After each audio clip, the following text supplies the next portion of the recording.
beautiful girl that I met made in Japan. The beauty of her face was beyond my wildest dreams. Assalamualaikum warahmatullahi wabarakatuh. Waalaikumsalam warahmatullahi wabarakatuh. Good morning, everyone. Good morning. Today we will present about characteristics of children with intellectual disabilities. So, my turn first. I will tell about the cognitive characteristics. So, in here you can see there are four cognitive characteristics for children with intellectual disability. So, the first one at the top is learning rate. So, they are slower processing speed, require high computation. So that's like they have a slow learning rate. So if a typical children need like 3 repetition pengulangan, they might need like more than the typical children to grasp the material. And then the second one is memory and attention. So they have short-term memory, deficit and limited focus span. So that means they have short-term memory deficit. They have difficulty remembering long instruction. Furthermore, their attention span is very short, and they are easily too distracted. And then next is concrete thinking. So they are difficulty with abstraction on tangible info. So they are concrete thinking. So they have difficulty understanding the abstract theory or symbol. So they need something benda nyata that they can touch and see to understand the concept. And then the last one is lack of generalization, like difficulty applying skill to different environment. For example, when they learn something at school, they're difficult to mempraktekkan apply that in another place like home. So that's why mitra, teacher, and then parents are really important. Yeah, that's it. Okay, next we will discuss about the characteristic of intellectual disability, of which there have two is social and emotional. Social character. Number one is social maturity is lower than chronological age.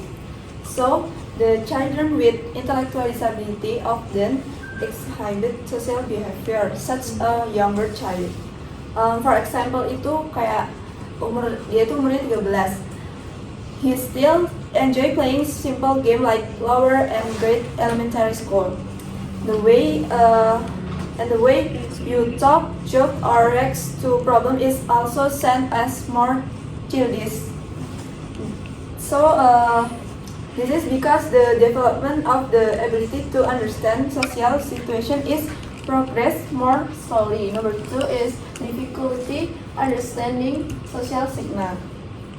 In the social interaction, many messages are not delivered direct, but through facial expression, voice tones, or body language. Children with intellectual disability often have difficulty understanding these things. For example, itu kayak take everyone else word seriously. Number three is difficulty making and maintaining friends. Children may want to have friends, but they don't know how to start a conversation. So they invite them to play or maintain a relationship. Number four is obstacles to mutual communication. Communication not only speak, but also understand and respond to one opponent. Next is vulnerable to rejection, negative influence, or exploitation. So in social situation itu, children often wait for direction. For example tuh kayak sebelum dia bermain itu dia tuh nunggu gurunya buat nyuruh dia gitu. Terus ask constantly if what he was doing was right. Oke. Yang kedua itu emotional character. Number 1 is emotional regulation is less mature than chronological age.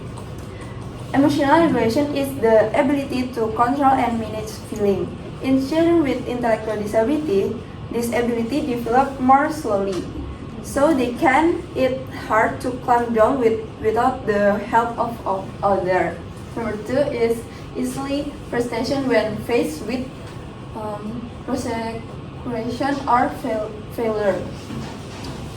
So when faced with a difficulty text or a thing, the child quickly feel hopeless. Kayak for example tuh kayak dia stop doing the job gitu. Number 3 is emotional of tantrum experience occur more frequently. I'm sorry guys. Okay, number 3 itu. So if you feel incomprehensible or incapable of explaining your feeling, your child may overstate your emotional such as kayak menangis kencang gitu, terus berteriak gitu. Number 4 is difficulty managing anger. When he angry, a child can react without thinking alone. Kayak for example tuh screaming ke gurunya gitu. Yang terakhir itu low self esteem.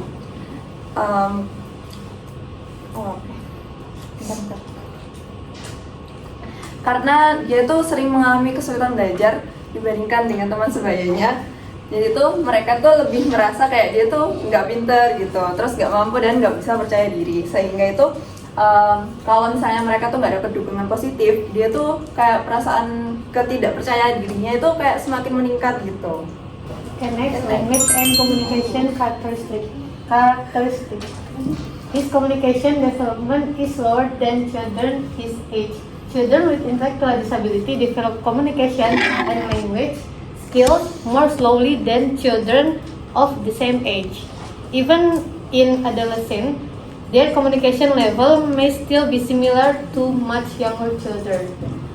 And then, limited vocabulary and very simple sentence. They use a small number of words and very short sentence, so their messages are often unclear or hard to understand. Communicate more often non-verbally. They often express their needs through pointing, body movement, facial expression, or simple sound because their verbal language skills are limited. And then difficulty understanding and responding to language. Due to cognitive and reasoning limitation, they may have trouble understanding instruction and giving appropriate verbal response. Therefore, visual support and structured intervention are needed. Next. Next is adaptive behavior and new living skills in intellectual disabilities. Okay, number 1 is adaptive behavior. So, adaptive behavior is a person's ability to adjust and function in daily life according to their age. In individuals with intellectual disability, this ability is usually limited or nil. Oke, jadi adaptive behavior terbagi menjadi 3. Number 1 is conceptual skill, number 2 is social skills, and number 3 is practical skills. Oke, conceptual skills yaitu seperti reading, writing, math, and understanding time and money, and following simple rules. Next is social skills. Example is communicating with others. Next, controlling emotions and understanding social norms. And the last is practical skill. Example is taking care of personal needs, using transportation, and maintaining personal hygiene. Okay, next is daily living skill. Their living skill are abilities needed to perform everyday activity independently. Terbagi lagi menjadi 3. Yang pertama itu personal care, household skills, and basic social skills. Untuk yang personal care itu ada taking a bath, brushing teeth, getting dressed, eating and drinking independently. Number 2 is household skills. Contohnya itu making the bed, cleaning the room, washing clothes, helping with house chores.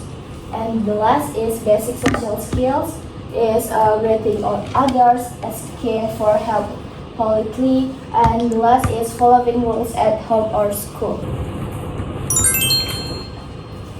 Okay, any question, guys?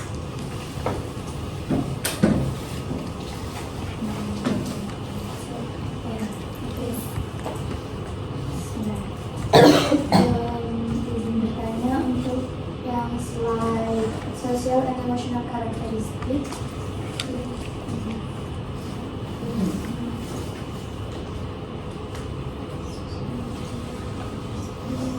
Nilainya emotional karakteristik poin ketiga, emotional or tantrum express or more frequently. Nah, dimana kita bisa bedain tantrumnya anak intellectual disability sama anak autis. Masih. Any question again, please? Any other guys? Di setiap zaman itu kan ada channel difficulty of signal. Nah, menurut kalian itu bagaimana kita kayak mengajarkan anak social cues gitu, biar kalau ada orang yang nyarkas itu dia kayak nggak langsung percaya gitu.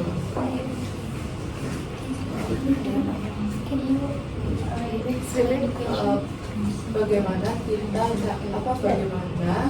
mengajarkan intellectual disability tentang understanding social signals, biar nanti kalau dia misalnya di luar itu nggak keliru atau bagaimana.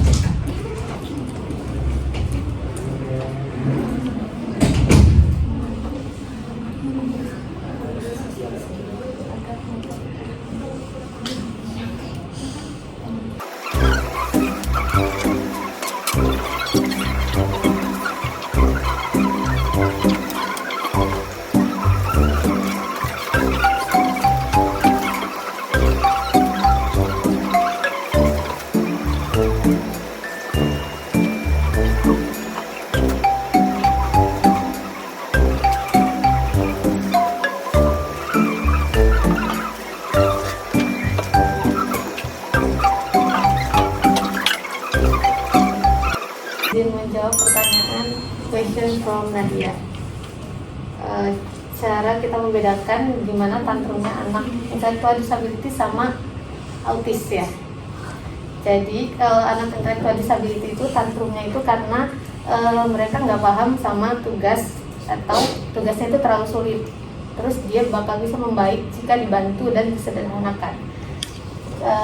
Kalau anak autis itu tantrumnya karena overload sensorik atau perubahan rutinitas, butuh regulasi sensorik dan lingkungan yang tenang. Apakah menjawab?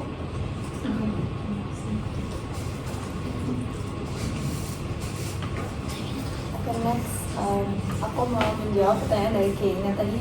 Pertanyaan kayak menurut kalian bagaimana mengajarkan anak intellectual disability itu buat mengerti tentang sosial skillnya agar mereka dapat bersosialisasi kan? Itu cara mengajarkan social skill pada anak dengan intellectual disability itu kayak sebaiknya itu mereka tuh dilakukan secara sederhana, terus berulang dan konkret. Nah, kayak contohnya itu kayak kita menggunakan contoh langsung atau modeling. Terus bisa juga role play, terus gambar atau visual, serta kayak latihan dalam situasi nyata kayak menyapa, terus menunggu giliran gitu. Kemudian tuh baiknya itu memberikan instruksi singkat dan penguatan positif agar mereka itu lebih mudah buat memahami dan kayak terbiasa bersosialisasi dengan lingkungan sekitar. Apa udah menjawab?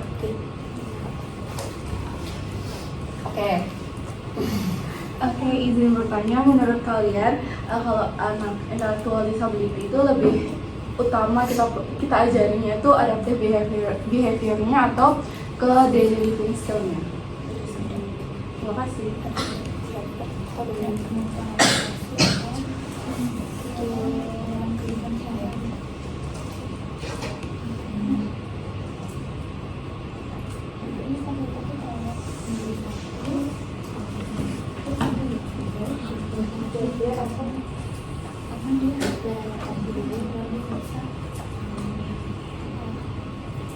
Mempelajari skill dalam kehidupan ya.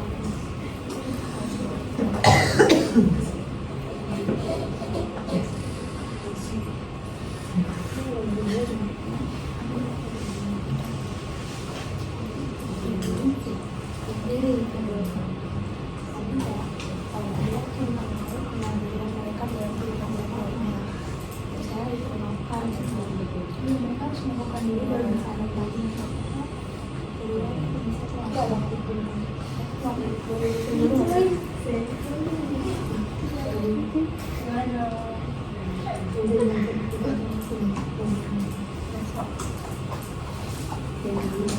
Kalau bisa dipilih, dua-duanya sebenarnya penting kan.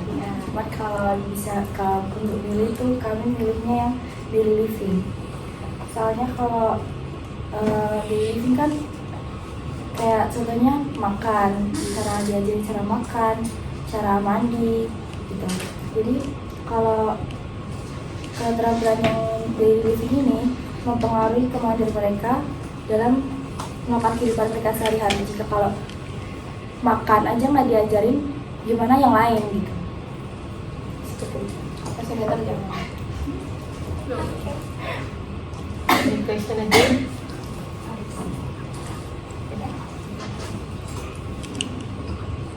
Okay.